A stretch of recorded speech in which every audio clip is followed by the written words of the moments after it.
right, so if you're watching this video, if you clicked on it, probably means that you've been placed on a performance improvement plan at your job. And I'm here to tell you that even though it is often the case that being put on a PIP is fatal to your time at that work environment, it doesn't necessarily have to be.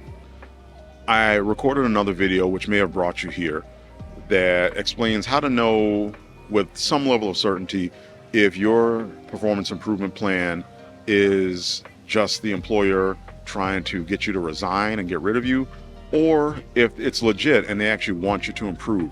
If you haven't watched that, I would say pause this one and go watch that one first, because it could be helpful for you to at least be able to figure out, what position you're in right now. So I'll put a link to that in the description and try to put it on screen, here or there or somewhere, however this works. But let's talk about, if you've been put on a performance improvement plan, what exactly are you supposed to do? Let me give you a few tips that may be able to help you.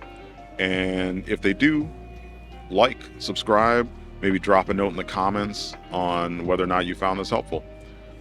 So here's the number one thing of a 3-step plan of what you should be doing.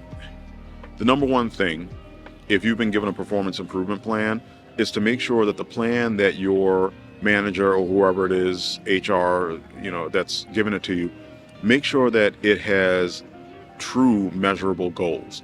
You don't want anything in there with soft language, such as we'll make measurable progress towards improvement, or something else along the lines of soft goals that are easily interpretable by the person doing the evaluating, interpretable against your favor, because they could always say, well, we don't think that the work that you did met the level of progress that we were hoping for, or we don't think that it was significant or substantial, or whatever other soft words were put into the plan.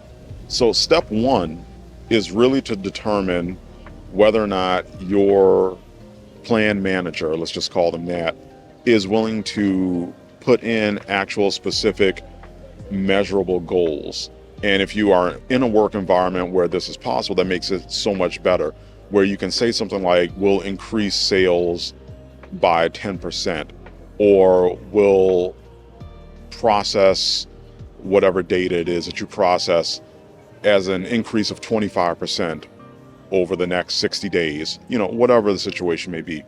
But the idea is to have something so that there's a number attached to it as much as possible, which will make it impossible for whoever is evaluating you to say that you did not meet the goal.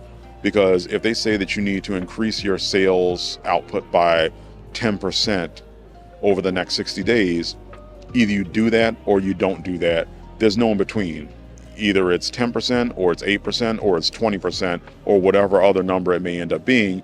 But in any case, they can't say it wasn't enough if you actually hit the number. So that is tip number one for you. Tip number two is really what follows tip number one, which is once you have that type of goal set, you want to start maintaining your own set of records of the progress that you're making. So whatever metrics they gave you, whatever areas they told you that you need to improve upon, you want to start collecting the data yourself and maintaining a record of it. And I don't mean anything that would violate any data protection that they have in place at your job. Nothing like taking information home with you or putting it into a personal email account or storage account or anything like that. Nothing that would violate the rules of your job or the rules of law, of course. But in whatever way you're able to, you should maintain your own record of the things that you are doing and the goals that you're reaching as you're reaching them, so that when the time comes for you to sit down, either whether it's a progress status update or it's the end of the line update, they won't be able to tell you, well, we had you set to do X, Y, and Z. You were supposed to do 10% of this, 20% of that, and do $30,000 worth of whatever. And it looks like you didn't do that. If you don't have your own set of information and data, you really don't have a way of disputing that in that moment. And in various situations, if you're having that conversation, they may say, so we're terminating you now, and here is security behind you to escort you out. All of your accounts have been locked down, et cetera, et cetera. So now you have no way of being able to go find the information and go back and prove that you actually met the goal. So you want to be able to have all this information, collecting it along the way in whatever way is not violating any rules of the job or rules of law, of course. And then when you go to that meeting, you want to bring that with you. And if they say, well, it looks like you did not meet this goal or that goal, you'll be able to say, actually, I have it right here. I did this on that date, this on that date, the other thing on this other date.